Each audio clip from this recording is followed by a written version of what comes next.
Fórum sin Santiago Berioli, ¿sí? Tuvo un inconveniente, por eso no puede estar aquí presente en esta edición de Fórum. Decía, aquí con nosotros Carlos Quaranta, concejal y concejal electo, ¿sí? Tenés doble título. Doble título. Carlos, bueno, ¿qué análisis se puede hacer de esta elección de Carlos Paz Inteligente en Carlos Paz el pasado 25 de junio? Mira, la verdad es que nosotros, la elección que se hizo no es la elección que esperábamos, ni la elección que pretendíamos. Realmente nosotros veníamos del 2019 en una buena elección donde habíamos alcanzado casi 17%, a 100 votos de quien había sido intendente 3 veces en la ciudad. Creíamos que la situación no iba a ser mejor, pero realmente algunas cuestiones me parece que fueron sobre todo externas, desde la política externa, que terminaron haciendo que los resultados fueran como fueron. ¿Por ejemplo? Por ejemplo, creo que se provincializó la elección. Creo que más allá de que uno entendía que el voto electrónico dividía la pantalla, me parece que finalmente el hecho de los candidatos a gobernadores que impulsaban algunas listas locales terminó pesando mucho a la hora del voto, y lo vimos cuando uno contaba las boletas, es decir, candidato a gobernador, candidato al mismo partido para lo local, así que creemos que eso ha sido una cuestión que era externa a nosotros, que nosotros no podíamos manejar, porque nosotros realmente éramos una fuerza local, que no teníamos una referencia provincial, y eso de algún modo creemos que pesó al momento de votar. ¿Hay que seguir con boleta única papel? ¿O esta experiencia de voto electrónico, digamos, puede ser una nueva etapa? Mira, creo que si vos lo mirás en el mundo, se tiende a volver a la boleta papel. Sí. Te plantean que lo más seguro es la boleta papel. Sí. Creo que el voto electrónico, como se planteó, no era una mala alternativa. Sí creemos que fue muy repentino, muy rápido, no hubo tiempo de enseñar. Yo particularmente he visto en las escuelas gente que, como había demoras porque alguien tenía dudas en votar, se fue y no votó. Yo particularmente en 20 minutos de mi fila vi por lo menos 5 personas irse. Me parece que eso de algún modo es una cuestión que, si se va a continuar con el voto electrónico, tiene que trabajarse con tiempo, no puede hacerse 2 meses antes, porque finalmente, más allá de que sea sencillo, quienes no manejan la tecnología, es complicado a la hora de llegar y ver cómo se vota, y eso produjo algunas demoras, algunos inconvenientes que hicieron, te repito, creo que alguna gente no votó por ese motivo. En el nuevo consejo, ¿habrá, digamos, más posibilidades para la oposición en cuanto al tratamiento de los temas y cuestiones de oír sus voces? Yo la verdad creo que eso es una cuestión que refiere exclusivamente al oficialismo. El oficialismo va a mantener una mayoría, que son los 7 concejales. A partir de ahí, si ellos mantienen la postura de este periodo legislativo, va a ser difícil. En este periodo legislativo, Andy, ellos tomaron la decisión de presidir todas las comisiones. Ni siquiera una sola comisión fue presidida por alguien de la minoría. Ellos tomaron la decisión de ser parte, todos los concejales de todas las comisiones, para poder decidir qué se trataba y qué no se trataba. En el caso puntualmente mío, debo decirte, yo presenté más de 150 proyectos durante 3 años y medio. Digamos, te podés equivocar y hacer alguno bien, ¿no? Claro. Y en definitiva, todos aparentemente no tenían ningún valor, porque no es que no fueron aprobados, no fueron tratados siquiera. Entonces me parece que la voluntad... De los 150, ¿cuántos proyectos te trataron? Te diría que deben haber tratado 5, que eran algunos beneplácitos muy puntuales y muy sencillos, que no había por qué. Pero después los proyectos de ordenanza, ninguno. Pero te repito, Andy, no es que no se aprobó, porque yo entiendo el juego de la democracia. Si vos entendés que el proyecto es válido o no, pero que no se dé la discusión en la comisión me parece que es una cuestión que no corresponde con la democracia, que además no tiene que ver con la función que uno cumple, y uno tiene una responsabilidad como concejal, que es trabajar. Y no puede ser que las comisiones estén absolutamente paradas, que solamente se traten los temas puntuales del oficialismo, y todas las cuestiones que plantean las minorías, ninguna tiene sentido que se trate. Creo que eso debería cambiar, ojalá que así sea. Creo que tiene que ver con el diálogo y con la posibilidad de que podamos debatir las cuestiones, no solamente las nuestras. Yo debo decir también, porque a veces hay una falsa idea de que la oposición, yo primero hablo siempre de minorías, que me parece que es lo correcto. Bien. Nosotros debemos haber acompañado el 80% de los proyectos del oficialismo. Cuando el proyecto corresponde con una cuestión que todos creemos que es buena para la ciudad, lo hemos acompañado, y mayormente los proyectos no se acompañan, tienen que ver con que entran, se tratan sobre tabla, no hay posibilidades de estudio, no hay posibilidades de tratamiento, no hay posibilidades de consultar, no hay posibilidades prácticamente de poder debatir y saber si el proyecto es conveniente o no, y después, bueno, algunas cuestiones que uno políticamente entiende que no son convenientes, y en casi todos los casos te puedo asegurar que hay alternativas que hemos planteado que tampoco han sido escuchadas. Pero para una cuestión que uno tiene que visualizarlo, porque a veces la gente piensa que el oficialismo y la oposición, el oficialismo y la minoría son totalmente distintos, y que no, yo te puedo asegurar que el 80% de los proyectos que el Ejecutivo ha enviado al Consejo han salido por unanimidad, porque todos lo hemos acompañado. Pero los que son presentados por la oposición, en su amplia mayoría, no son ni siquiera tratados. Ni siquiera tratados en comisión. Y además, mira, yo tomé una mecánica cuando arranqué, me acuerdo, sí. Presenté un proyecto y después por memo pedí su tratamiento 42 veces, del mismo proyecto. 42 veces por escrito a la presidenta de la comisión. Ni siquiera me contestaron el memo. Es decir, esa fue la vocación de este Consejo y esperamos realmente que pueda cambiar porque es el ámbito donde debemos debatir. A ver, es el lugar donde las mayorías y las minorías se encuentran y es donde, por excelencia del ámbito de la democracia, donde tenemos que debatir las ideas. ¿Corresponde una enmienda de la Carta Orgánica? Digo, lo han manifestado varios dirigentes en el transcurso de los últimos 3, 4 años. Aquí se lo hemos preguntado a Santiago, incluso a candidatos a intendente, incluso también a algunos pertenecientes al oficialismo. Digamos, ¿cuáles puntualmente?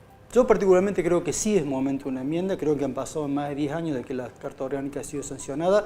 Hay cuestiones que fueron novedosas y hay cuestiones que por novedosas han quedado como truncas y realmente no han cumplido con su objetivo. Creo que un tema central es el tema de la Defensoría del Pueblo. La Defensoría del Pueblo, como se ha planteado, no ha funcionado o en realidad ha terminado siendo funcional para el oficialismo y nosotros creemos que eso no deberá ser. La Defensoría del Pueblo es una institución que viene a controlar las acciones del gobierno municipal.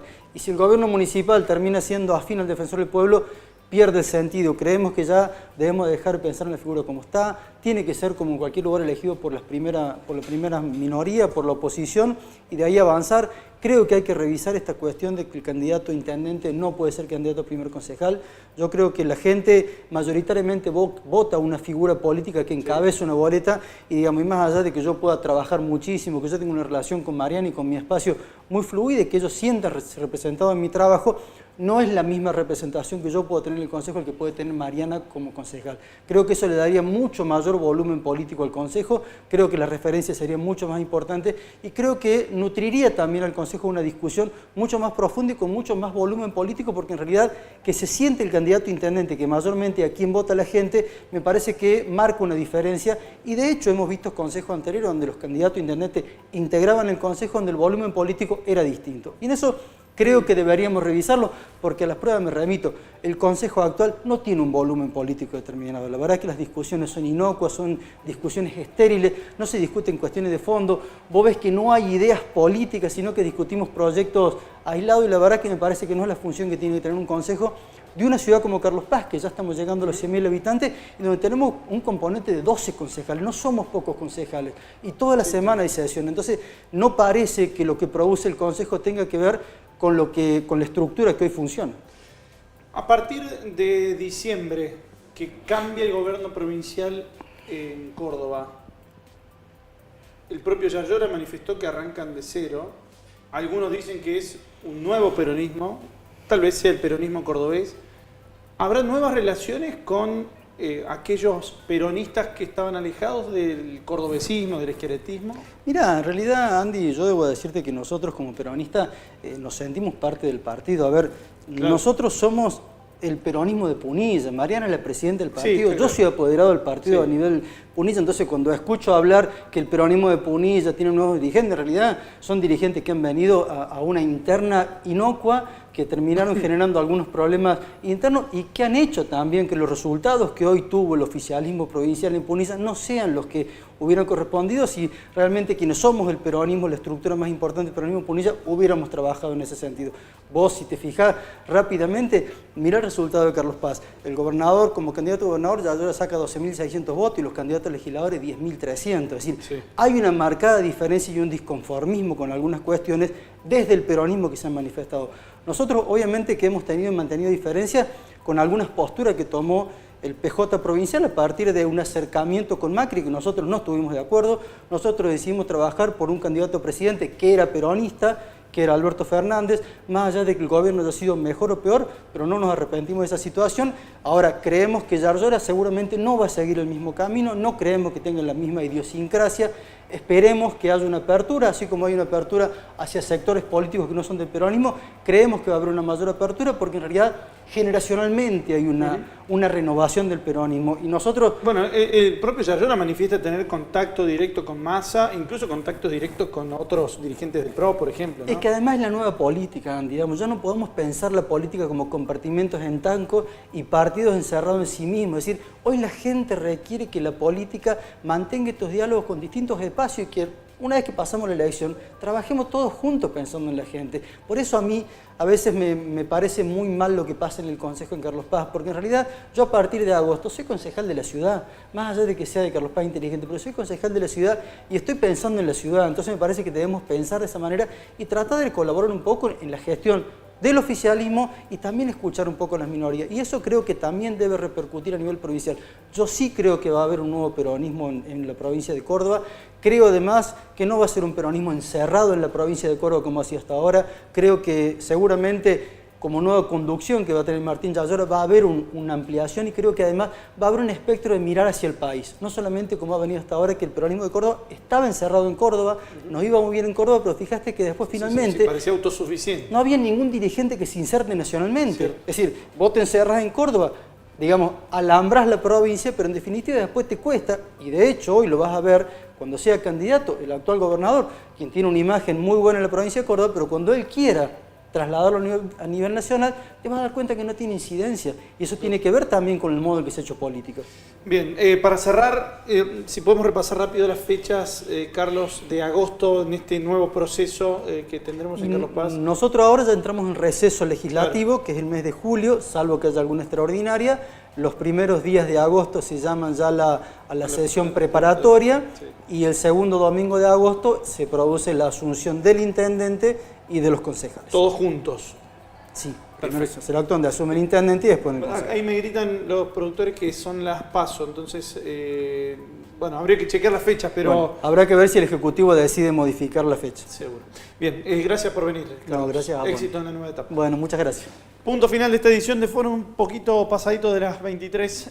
Hasta aquí llegamos, será hasta el próximo martes. Aquí estaremos en vivo, 22:30, con Santiago Berioli haciendo Foro. Adiós.